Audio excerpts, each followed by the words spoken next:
السلام علیکم ناظرین، دو رائے میں خوش آمدید۔ میں افتخار شرازی۔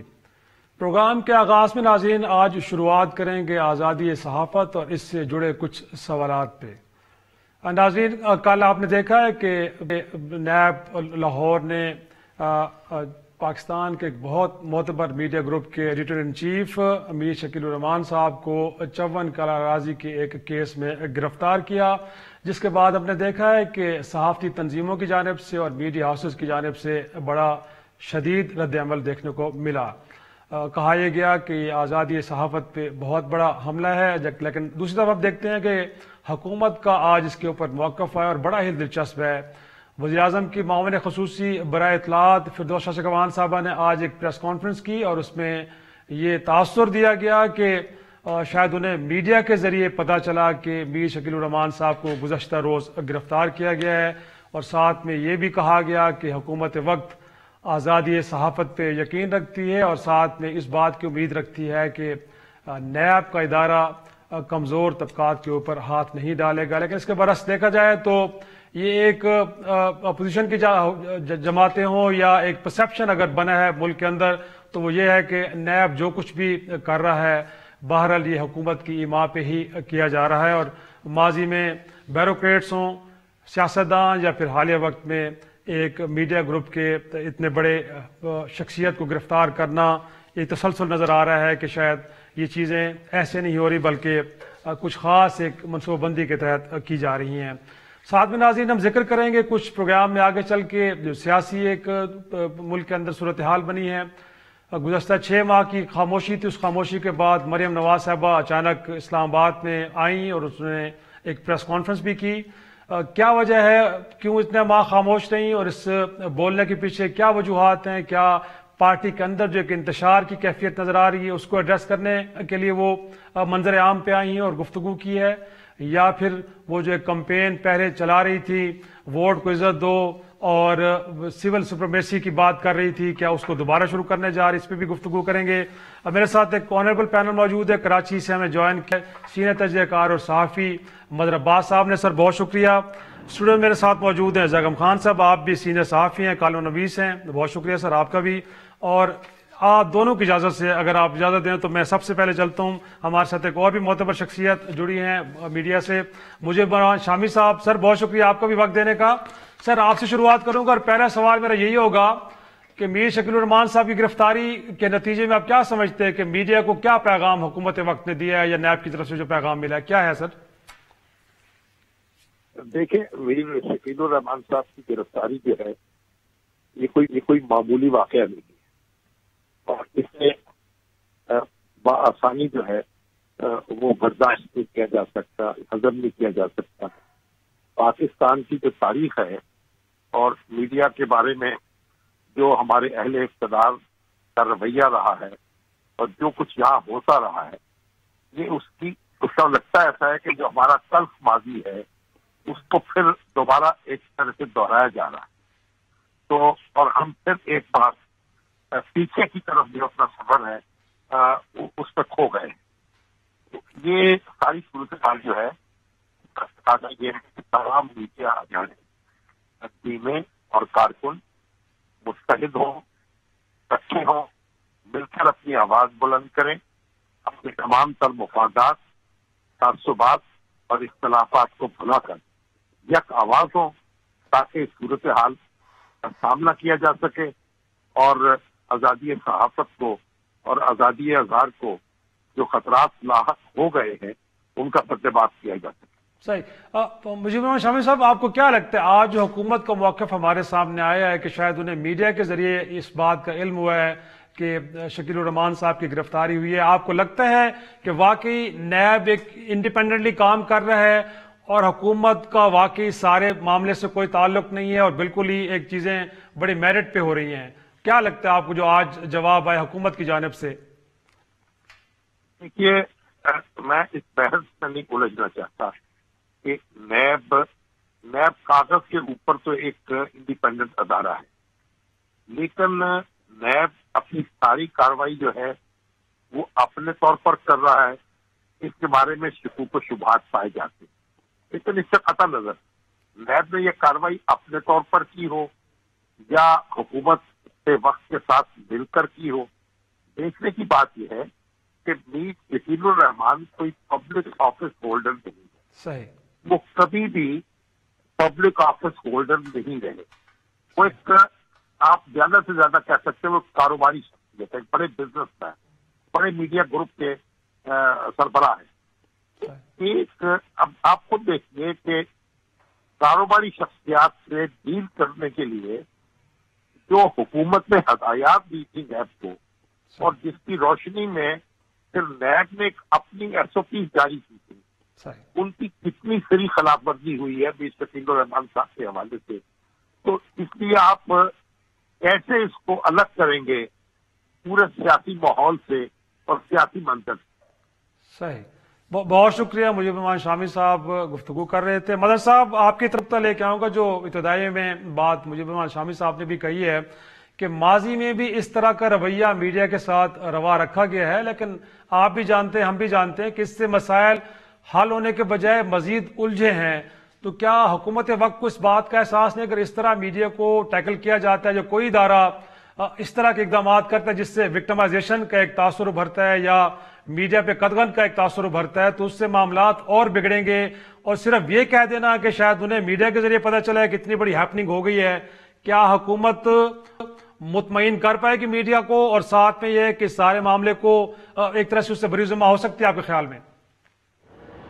شکریہ افتخار. دیکھیے فردوس صاحبہ نے جو بات کی ہے, عین ممکن ہے کہ ان کو نہ پتہ ہو. یہاں بہت سے معاملات ایسے ہوتے ہیں جو حکومت کو نہیں پتہ ہوتا اور ہو جاتے ہیں. یہ تو ایک بات رہی, لیکن ان کی یہ بات جو ہے وہ درست ہوتی اگر ان کی پریس کانفرنس کے فوراً بعد پاکستان بھر میں جیو کی نشریات یا تو بند کر دی گئیں یا ان کو دوسرے نمبروں پہ ڈال دیا گیا. آپ یہاں موجود ہیں, آپ کو خود اندازہ ہے کہ آپ کے پاس کس نمبر پہ آتا تھا اور کس نمبر پہ اچانک چلا گیا. تو اگر یہ ہے تو پھر یہ پیٹرن بتا رہا ہے. اور میں اگین یہ کہوں گا کہ میر شکیل الرحمان کی گرفتاری کو میں اس تسلسل کا ایک سلسلہ کہتا ہوں اور اس کڑی کو جوڑتا ہوں جو اس گورنمنٹ کے پچھلے 18-19 مہینے میں چیزیں ہوئی ہیں میڈیا کے حوالے سے. اس میں آپ چھوڑ دیں میر شکیل الرحمان کی گرفتاری تو ابھی ہوئی ہے اور ایک 34 سال پرانے کیس میں ہوئی ہے, لیکن اس سے پہلے کیا ہوتا رہا ہے؟ کیا ڈان کے اشتہارات نہیں بند ہیں؟ کیا جنگ کے اشتہارات نہیں بند ہیں؟ کیا چینل 24 کو اٹھا کے ایک نمبر سے دوسرے نمبر پہ نہیں پھینکا جاتا؟ کیا بہت سے اینکرز جو ہیں, جرنلسٹ جو ہیں, سوشل میڈیا ایکٹیوسٹ ہیں, ان کو پیکا کی طرف سے جو ہے وہ جو سائبر کرائم ایکٹ ہے اس ایف آئی اے سے ہراسمنٹ کا سامنا نہیں ہے؟ کیا سوشل میڈیا ریگولیشنز نہیں لائی گئیں اور اس کے بعد جب پریشر آیا تو پھر ود ہیلڈ کر لی گئیں؟ کیا پاکستان میڈیا ریگولیٹری اتھارٹی بنانے کا ایک پروپوزل فواد چودھری صاحب نے نہیں دیا؟ پورا پیٹرن آپ کو بتا رہا ہے کہ کہیں نہ کہیں میڈیا کو کنٹرول کرنے کی کوششیں اس گورنمنٹ کی پہلے دن سے جاری ہیں. اور بدقسمتی یہ ہوتی ہے کہ دیکھیے جب کوئی گورنمنٹ کسی میڈیا کو ٹارگٹ کرتی ہے, چاہے یہ گورنمنٹ ہو یا پچھلی حکومت ہو یا اس سے پچھلی حکومت ہو, تو اس کے معنی یہ ہوتے ہیں کہ یقیناً اس اخبار یا چینل میں کچھ ایسی چیزیں ہو رہی ہیں جو اس گورنمنٹ کو ہرٹ کر رہی ہیں, کوئی ایسی رپورٹنگ ہو رہی ہے جو اس گورنمنٹ کو ہٹ کر رہی ہے. اور وہ رپورٹنگ اگر فیکٹس پہ بیس نہیں ہے تو قانون موجود ہے, آپ قانون کو اور بہتر بنا لیں.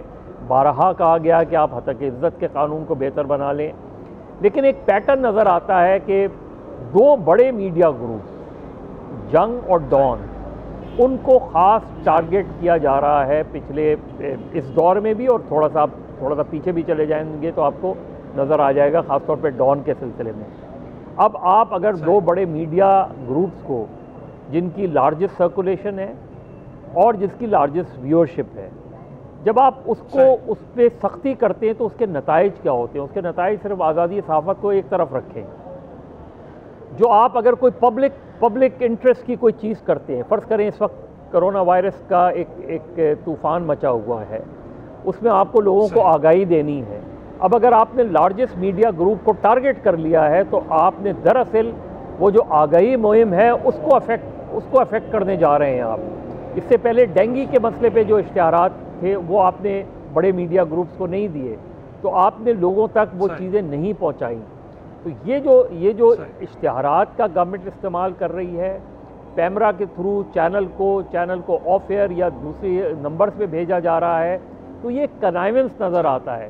اور اگر آپ اس کو سامنے رکھیں تو آپ کو سمجھ میں آتا ہے کہ نیب کے ذریعے میر شکیل الرحمان کو کیوں ٹارگٹ کیا گیا. کچھ عرصے پہلے، 1-2 ہفتے پہلے، پرائم منسٹر نے خود، اور جو چیزیں اخبارات میں رپورٹ ہوئیں، کہ انہوں نے خاص طور پہ ڈان اور جنگ کا نام لیا اور یہ کہا کہ وہ اس سے خوش نہیں ہیں.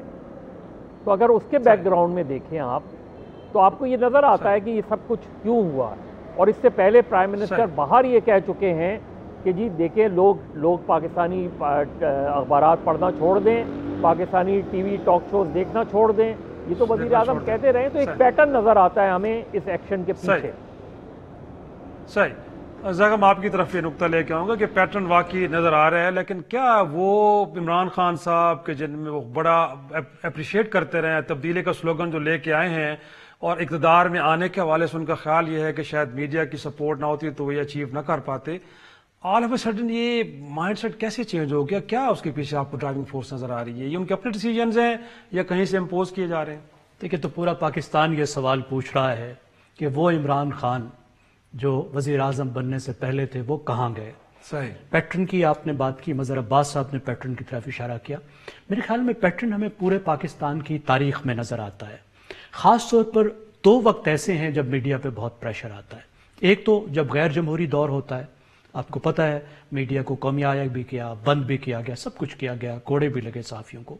لیکن اس کے ساتھ ایک اور دور وہ ہوتا ہے جب کوئی ہمارا جمہوری حکمران، اس کی خواہش یہ ہوتی ہے کہ وہ سنگل پارٹی ہیجمنی قائم کرے، یعنی دوسری پارٹیوں کو رگڑا لگا کر صرف اپنی پارٹی کو اتنا مضبوط بنائے کہ وہ ہمیشہ حکومت کر سکے. آپ دیکھیے، اگرچہ ذوالفقار علی بھٹو صاحب ہمارے پہلے جمہوری حکمران تھے، ڈکٹیٹرز کو شکست دے کے آئے، لیکن 1970 کی دہائی میں کیونکہ وہ سنگل پارٹی ہیجمنی چاہتے تھے، اپنی پارٹی کی اجارہ داری چاہتے تھے، تو انہوں نے ایسی کوشش کی. تھوڑی دیر پہلے ہمارے ساتھ شامی صاحب ساتھ تھے، اس وقت وہ صحافی تھے، نام بدل کر وہ میگزین نکالا کرتے تھے، کبھی اندر ہوتے تھے کبھی باہر ہوتے تھے، لیکن بھٹو صاحب کو کوئی فائدہ نہیں ہوا. نواز شریف صاحب کے دور میں بھی ہم نے دیکھا کہ انہوں نے کس طرح کی پابندیاں لگائی، صحافیوں پر غداری کے مقدمات لگے، اور جنگ جیسا اخبار ایک صفحے کا ہو کر رہ گیا. اخبارات کے کوٹے پر پابندی لگائی، جو کاغذوں کا کوٹا ہوتا ہے، اشتہارات پر بھی لگائی، ہر طرح کا دباؤ. لیکن نواز شریف صاحب کو کیا فائدہ ہوا؟ تو پچھلے 10 سال میں ہم نے دیکھا جب جمہوریت بحال ہوئی تو 2008 کے بعد کچھ جو دونوں بڑی جماعتیں ان کو کچھ سمجھ آ گئے تھے، تو 10 سال نسبتاً اچھے گزرے.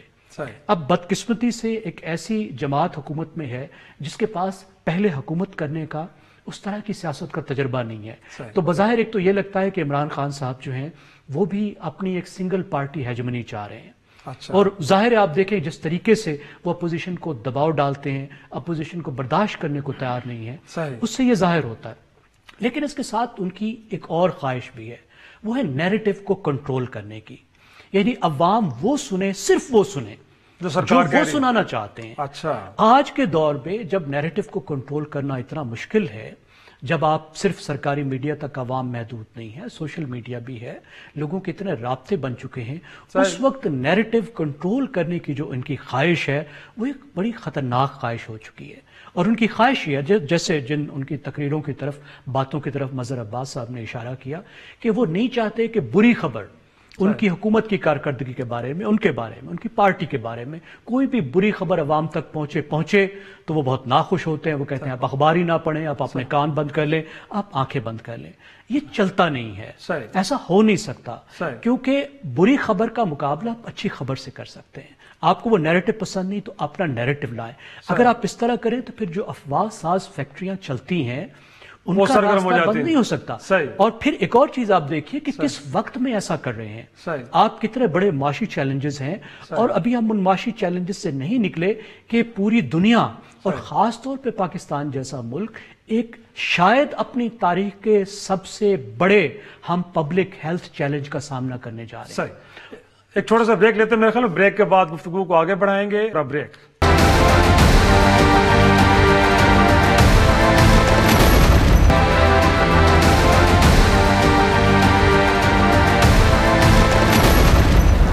پروگرام میں ایک بار پھر خوش آمدید. مظہر صاحب آپ کی طرف آؤں گا. اگر ہم مان بھی لیں کہ حکومت یہ کہہ رہی ہے کہ ان کو علم نہیں ہے، وہ سارے اس معاملے میں ان کا کوئی تعلق بھی نہیں ہے، نیب ایک آزاد ادارہ ہے، لیکن جو ایک ایکشن ہوا ہے بار سے ایک محاذ تو کھلا ہے، تو ایک ایسی حکومت کے جو اکنامک فرنٹ پہ بھی ڈیلیور نہیں کر رہی، اس کی دیگر معاملات میں بھی کارکردگی کیونکہ بہتر نہیں ہے، تو اس طرح کے اقدامات کیا لگتا ہے آپ کو اس حکومت کو اور مضبوط کریں گے یا اس کے لیے حالات اور زیادہ خراب ہو سکتے ہیں؟ دیکھیے، چوائس گورنمنٹ کی ہے، اور عمران خان صاحب کو یہ سمجھنا چاہیے کہ آپ سے پہلے بھی جو حکمراں تھے، وہ جب حکمراں تھے ان کے یہی رویے تھے، جب وہ اپوزیشن میں آ گئے تو انہیں آزادی صحافت یاد آ گئی، آپ جب اپوزیشن میں تھے تو آپ کا رویہ کچھ اور تھا، اس وقت آپ پورے پاکستان کو یہ ایشورنس دیتے تھے کہ میں آج اس پوزیشن پہ جو ہوں وہ پاکستانی میڈیا کی طرف ہوں، آپ یہ کہا کرتے تھے کہ وزارت میں برسر اقتدار آؤں گا تو وزارت اطلاعات ختم کر دی جائے گی، میں برسر اقتدار آؤں گا تو پی ٹی وی کو بالکل بی بی سی ماڈل پہ لے آؤں گا، ایک آٹونومس باڈی بناؤں گا، اشتہارات کو بالکل ایک انڈیپینڈنٹ یہ ساری چیزیں آن ریکارڈ ہیں، یہ ساری چیزیں عمران خان کہتے رہے ہیں، اور عمران خان سے پہلے بھی جو حکمران ہیں، جیسے ابھی زیغم بات کر رہے تھے کہ ذوالفقار علی بھٹو نے یہ وعدہ کیا تھا کہ پریس اینڈ پبلیکیشن آرڈیننس جب وہ آئیں گے تو وہ ختم کر دیں گے، لیکن انہوں نے برقرار رکھا، تو یہ ہم دیکھتے آئے ہیں، ہمارے لیے یہ لڑائی کوئی نئی لڑائی نہیں ہے، عمران خان کے یہ اقدامات نئے ہیں، ہمارے لیے یہ اقدامات ماضی میں حکمراں کرتے رہے ہیں، پاکستان کی بدقسمتی یہ رہی ہے کہ قیام پاکستان کے بعد جو ہماری رولنگ ایلیٹ ہے اس نے کلونیل جو قوانین ہیں ان کو برقرار رکھا، اور پاکستان میں مشکل سے 2 یا 3 ایسے قانون ہیں جو کسی طریقے سے صحافیوں کو تحفظ دینے کے لیے بنائے گئے ہیں، باقی جتنے قوانین ہیں اور ان کی تعداد جو ہے وہ 40-50 سے زیادہ ہے، وہ قوانین میڈیا کو سلب کرنے کے لیے بنائے گئے ہیں۔ تو اب یہ جو نیب کا ایکشن ہے، اگر آپ کے پاس کوئی انویسٹیگیشن چل رہی ہوتی، کوئی ایسی چیزیں ہو رہی ہوتی تو ایک بات سمجھ میں آتی اس چیز میں، لیکن جس انداز میں یہ گرفتاری ہوئی اور پھر اس گرفتاری کا فالو اپ کیا ہوا، اس گرفتاری کا فالو اپ یہ ہوا کہ جیو آف ایئر کر دیا گیا، جیو کو آگے کے نمبروں پہ ڈال دیا گیا، تو پھر میں اس کو کیا سمجھوں؟ اور اس سے پہلے اگر وزیر اعظم یہ کہیں کہ جی مجھے جنگ اور ڈان سے شکایت ہے، اور اس کے بعد یہ ایکشن ہو، تو یہ پھر اس چیز کو کیا سمجھا جائے؟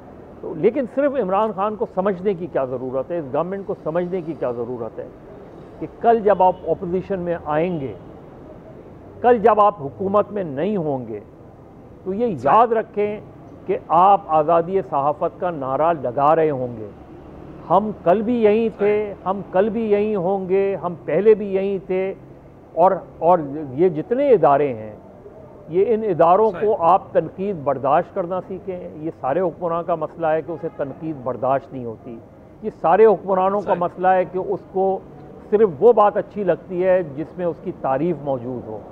جس دن آپ نے تنقید برداشت کرنی شروع کر دی تو آپ واقعی ایک جمہوری حکمراں بن جائیں گے۔ صحیح زیغم، یہی نقطہ میں آپ کی طرف لے کے آؤں۔ ایک تو یہ کہ مائنڈ سیٹ کیوں نہیں بدلتا، چہرے بدلتے ہیں بٹ مائنڈ سیٹ وہی رہتا ہے، اور پھر اگین پولیٹیکل وزڈم اس وقت خان صاحب سے کیا تقاضا کر رہی ہے کہ ان کو کیا فیصلہ کرنا چاہیے؟ پولیٹیکل وزڈم یہ تقاضا کر رہی ہے کہ خان صاحب جو ہمیں مثالیں دیا کرتے تھے، مغربی جمہوریت کی مثالیں دیا کرتے تھے، کہ وہ تو سارے دیکھیے، وہ تو دنیا کے ترقی یافتہ ترین ممالک کی مثالیں دیا کرتے تھے، جمہوری لحاظ سے بھی، حقوق کے لحاظ سے بھی، معاشی ترقی کے لحاظ سے بھی۔ چلے معاشی طور پر آپ کو ترقی کرنے میں وقت لگتا ہے، لیکن جمہوری اقدار حاصل کرنے میں تو آپ کو وقت نہیں لگتا نا، اور جمہوری اقدار، آزادی اظہار، بنیادی انسانی حقوق جو ہیں، وہ تو اس وقت یہ چیز ثابت ہے کہ وہ دنیا کے ترقی کا زینہ ہے۔ آپ اس وقت دیکھیے کہ بات اکنامکس سے نکل کر پولیٹیکل اکانومی میں چلی گئی ہے، اور پولیٹیکل اکانومی میں کام کرنے والے لوگ، امرتیا سین بھی، باقی تمام، وہ اکانومسٹ یہ کہہ رہے ہیں، وہ کہہ رہے ہیں کہ جب آپ ادارے آزاد کریں، اداروں کو بہتر بنائیں، جب آپ آزادی اظہار کو یقینی بنائیں، جمہوری حقوق کو یقینی بنائیں، تو ملک ترقی کرتے ہیں۔ اگر آپ چھپائیں گے، اپنے اداروں کے اوپر کپڑے ڈالیں گے، اپنی برائیوں پر، عیبوں پر کپڑے ڈالیں گے، تو اصلاح کہاں سے ہوگی؟ اگر عمران خان صاحب یہ سمجھتے ہیں کہ ان کے ارد گرد جو چند لوگ ہیں وہی ان کو سب بتائیں گے،